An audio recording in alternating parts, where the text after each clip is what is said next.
I want to ask you about something your party is tinkering with here, redistricting or gerrymandering, as some people know it.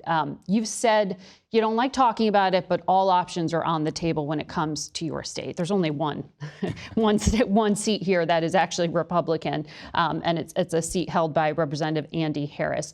Are you considering trying to redraw lines in Maryland? Yeah, when I say all options are on the table, all options are on the table. Are you actively looking at it now? Yeah, because I think we have You to. are. Yes, and I think we have to, because I think what's happened is this is what people hate about politics in the first place: the fact that the president of the United States, very similar to what he did in Georgia, where he called up a series of voter registrants and said, "I need you to find me more votes."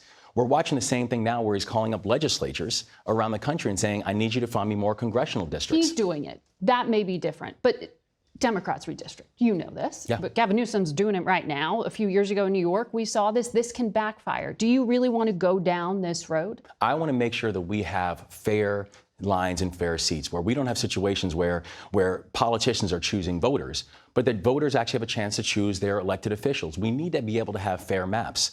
And we also need to make sure that if the president of the United States is putting his finger on the scale to try to manipulate elections because he knows that his policies cannot win in a ballot box, then it behooves each and every one of us to be able to keep all options on the table to ensure that the voters' voices can actually be heard and we can have maps. You don't think in that one district where they have a Republican representative, that they are actively being represented in Maryland? I think if you look at maps across the country, less than 10% of congressional seats are actually competitive by nature. Less than 10%. And so if you look at the average win margin in our state and so many states, the average win margin is upwards of 20 to 30%. So that means we already have so many gerrymandered areas that we have to be able to add a measure of fairness in the way that it's applied. And so, yes, all options need to be on the table in the state of Maryland.